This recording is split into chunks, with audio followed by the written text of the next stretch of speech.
میرے بھائی کی دیکھ بھال کے لیے ہمارے گھر ایک نرس آتی تھی۔ اسے دیکھتے ہی میری بھابھی آگ بگولا ہو جاتی۔ میری بھابھی کو اس پر بہت غصہ آ جاتا تھا۔ اس نرس کے آنے کے بعد میری بھابھی میرے بیمار بھائی کے ساتھ جھگڑتی رہتی تھی۔ ایک رات بھائی نے بھابھی کو کمرے سے نکال دیا۔ میں نے جا کر ان کے کمرے میں دیکھا تو یہ دیکھ کر میری جان نکل گئی۔ وہ نرس اور کوئی نہیں بلکہ میرے بھائی کی۔ ہم سب اپنے گھر میں ہنسی خوشی رہ رہے تھے جب اچانک بھائی کا آفس جاتے ہوئے ایک کار کے ساتھ ٹکر ہو گیا۔ بھائی کے پاس کار نہیں تھی، وہ موٹر سائیکل پر ہی دفتر جایا کرتے تھے۔ ابو کا بہت سال پہلے انتقال ہو گیا تھا۔ ہماری ساری ذمہ داری ہمارے بھائی پر ہی تھی۔ گھر میں امی، میں، بھابھی اور بھائی رہتے تھے۔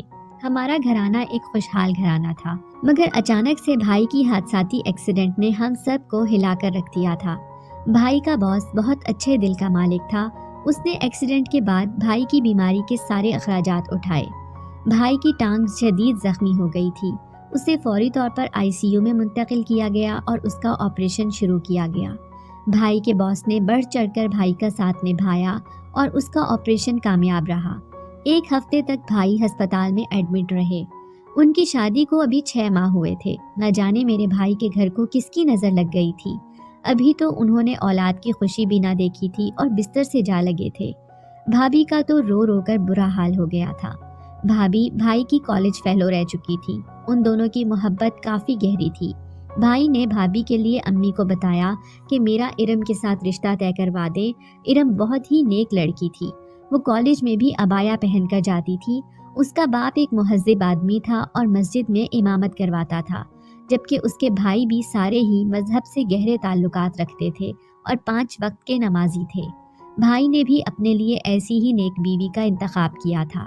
بھائی خود بھی ایک نرم دل اور اچھی طبیعت کے مالک تھے۔ ارم کے والدین نے جانچ پڑتال کے بعد بھائی کے لیے اس کا رشتہ دے دیا۔ ہم سب بھائی کی شادی پر بہت خوش تھے۔ ارم بہت خوبصورت لڑکی تھی اور بھائی کے ساتھ اس کی جوڑی بھی کافی جچ رہی تھی۔ ارم کی ایک دوست تھی جس کا نام ماہرہ تھا۔ وہ ساری شادی میں ارم کے ساتھ تھی اور سارے فنکشنز کو اس نے بہت مزیدار بنا دیا تھا۔ بھائی کی شادی میں ہم نے ساری رسومات ادا کی جس کی میں خواہش رکھتی تھی۔ ایک ہی تو بھائی تھا میرا۔ اگر میں اپنے سارے ارمان اس کی شادی پر نہ نکالتی تو کس پر نکالتی؟ اسی لیے ہم لوگوں نے بھائی کی شادی بہت دھوم دھام سے کروائی اور ارم کو بیاہ کر اپنے گھر لے آئے۔ شادی کے 2 ماہ تک تو میں نے بھابھی کو گھر کے کاموں کو ہاتھ تک نہیں لگانے دیا، مگر اس کے بعد وہ خود ہی سارے گھر کی ذمہ داری اپنے اوپر اٹھانے کے لیے تیار ہو گئی۔ اب وہ امی اور مجھے کسی بھی گھر کے کام کو ہاتھ تک نہ لگانے دیتی۔ میری خواہش تھی کہ میں پارلر میں جاب کروں۔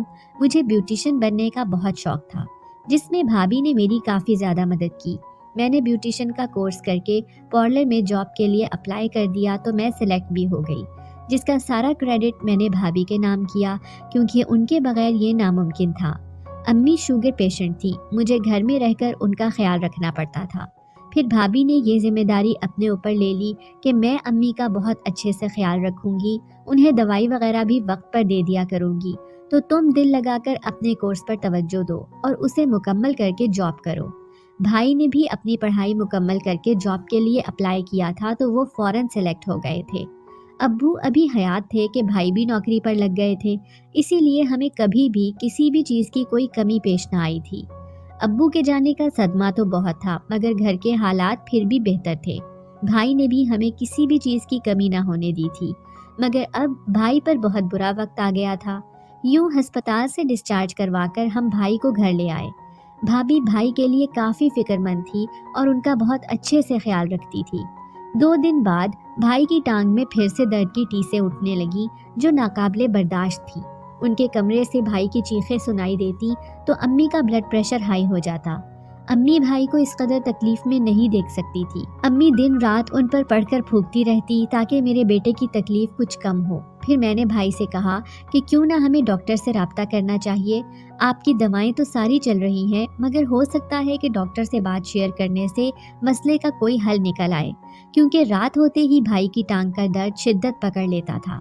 یوں میں نے ہسپتال جا کر ڈاکٹر سے اس بات کو کنسلٹ کیا تو ڈاکٹر نے کہا کہ آپ کے بھائی کو درد کے انجیکشن لگیں گے جس سے اس کے درد میں کمی ہوگی، کیونکہ زخم بہت گہرا ہے اور آپریشن بھی ہو چکا ہے مگر چوٹیں اندر تک گہری ہیں۔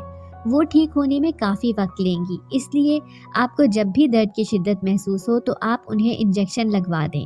ڈاکٹر نے مجھے کچھ انجیکشن دیے اور کچھ دوائیں بھی تبدیل کر کے دی۔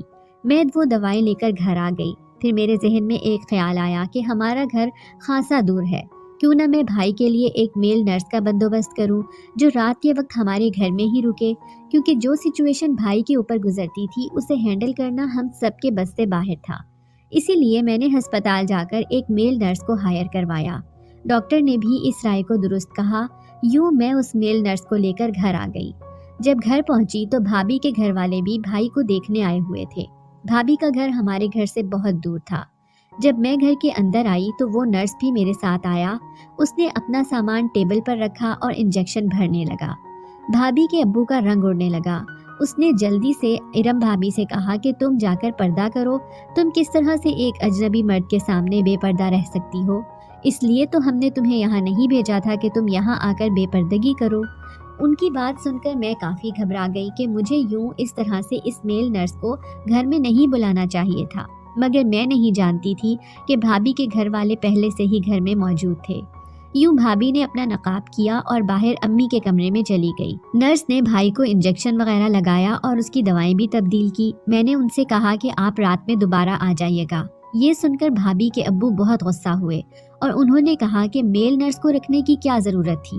گھر میں عورتیں ہیں اور وہ ہر وقت یوں پردے میں قید رہ کر تو نہیں رہ سکتی۔ تم ایک کام کرو، تم فیمیل نرس رکھ لو جو تم لوگوں کے ساتھ ہی رہے گی اور تم لوگوں کے سامنے ہی تمہارے بھائی کو ٹریٹمنٹ دے دیا کرے گی۔ ان کی بات میرے دل کو لگی تھی کہ واقعی مجھے میل نرس کو نہیں بلکہ فیمیل نرس کو رکھنا چاہیے تھا۔ پھر میں نے اپنا ارادہ بدلا اور ہسپتال جا کر نرس چینج کروایا، میل کی جگہ فیمیل رکھ لی۔ وہ لڑکی بہت عجیب تھی، ویسے تو وہ نرس تھی مگر ہر وقت وہ نقاب کر کے رکھتی تھی۔ اس نے بتایا کہ وہ ایک بہت غریب گھر سے تعلق رکھتی ہے، یہ نوکری کرنا اس کی مجبوری ہے۔ وہ رات بھی ہمارے ساتھ ہی رکنا چاہتی تھی، اسی لیے میں نے اسے گھر میں ہی رکھ لیا تھا۔ وہ ہمارے ساتھ ہی سوتی تھی۔ رات کو جب بھائی کی تکلیف بڑھ جاتی تو وہ ان کو انجیکشن دینے لگتی۔ ایک رات میری آنکھ کھلی تو وہ نرس بستر پر موجود نہیں تھی، ورنہ جب بھی وہ اٹھتی تھی تو میں اس کے ساتھ ہی اٹھ جایا کرتی تھی۔ میں بہت پریشان ہو گئی تھی۔ رات کے 2 بج رہے تھے مگر وہ نرس بستر میں نہیں تھی۔ مجھے حیرت کا جھٹکا لگا۔ میں فوراً سے اٹھ کر بھائی کے کمرے میں چلی گئی تو وہ نرس بھائی کے اوپر جھکی ہوئی کھڑی تھی اور انہیں انجیکشن لگا رہی تھی۔ میں یہ دیکھ کر بہت حیران ہوئی۔ وہ تو بہت باپردہ لڑکی تھی، اب کس طرح سے وہ ایک مرد کے ساتھ اتنی رات گئے اکیلی کھڑی باتیں کر رہی تھی؟ بھائی اسے دیکھ دیکھ کر ہنس رہا تھا۔ میں نے جب تھوڑا بات کرنے کی کوشش کی تو بھابھی کی آنکھ کھل گئی۔ وہ فوراً سے اٹھ کر بیٹھ گئی۔ ان کو بھی حیرت کا اتنا ہی جھٹکا لگا تھا جتنا کہ مجھے۔ انہوں نے سمجھا کہ شاید میں اس لڑکی کے ساتھ آئی ہوں۔ اب وہ لڑکی خود ہی اٹھ کر بھائی کو انجیکشن کرنے آ جاتی تھی مجھے بغیر بتائے۔ اب بھابھی اور بھائی کے بہت زیادہ جھگڑے ہونے لگے تھے۔ بھابھی نے بھی کئی بار اچانک اٹھ کر اس لڑکی کو اپنے کمرے میں دیکھا تھا اور اسے بہت ڈانٹا تھا کہ اس طرح سے اکیلے رات گئے میرے کمرے میں میرے شوہر کے پاس مت آ جایا کرو، مگر وہ باز نہیں آ رہی تھی۔ وہ ہر وقت نقاب میں رہتی تھی، اس کی آنکھوں کے سوا اس کا کچھ بھی ظاہر نہ ہوتا تھا۔ وہ لڑکی ہماری بات ماننے کو راضی نہ تھی، ہم جتنا بھی سمجھا لیتے اس پر کوئی فرق نہ پڑتا۔ اب وہ بھائی کے ساتھ بہت زیادہ باتیں کرنے لگی تھی۔ ہم گھر کے کام کاج میں مصروف ہوتے تو وہ دوائی کے بہانے بھائی کے پاس چلی جاتی اور بیٹھ کر کئی گھنٹوں تک ان کے ساتھ گفتگو کرتی رہتی۔ جب کوئی بھی ہم میں سے کمرے میں جاتا تو وہ فوراً اٹھ کھڑی ہوتی اور گھبرا جاتی۔ 1 ماہ کی ڈیوٹی پر ہم نے اسے اپنے گھر پر رکھا تھا، مگر وہ 10 دنوں میں ہی بھائی کے ساتھ اتنی کلوز ہو گئی تھی کہ ہم سب کو حیرت تھی۔ بھابھی بہت زیادہ چڑچڑی ہونے لگی تھی، مگر ہماری بھی مجبوری تھی کہ ہم بھائی کی دوائی جاری رکھتے۔ اب بھابھی اور بھائی کے درمیان کافی زیادہ جھگڑے ہونے لگے تھے۔ بھائی ویسے تو ایک بستر پر پڑے تھے مگر انہوں نے بھابھی کا دل پوری طرح سے جلا کر رکھ دیا تھا۔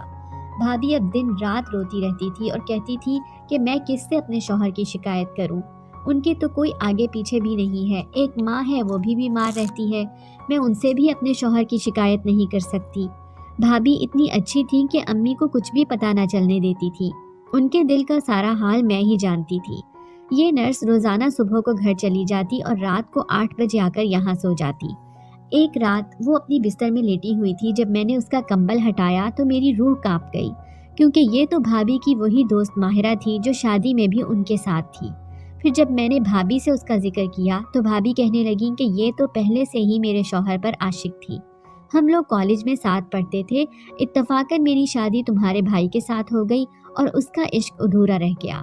اس نے نرسنگ میں داخلہ لے لیا کیونکہ یہ ایک غریب گھر سے تھی، مگر اب اسے کھلی چھوٹ مل گئی تھی میرے شوہر کے قریب ہونے کی۔ ہم نے اسے بے عزت کر کے گھر سے نکال دیا۔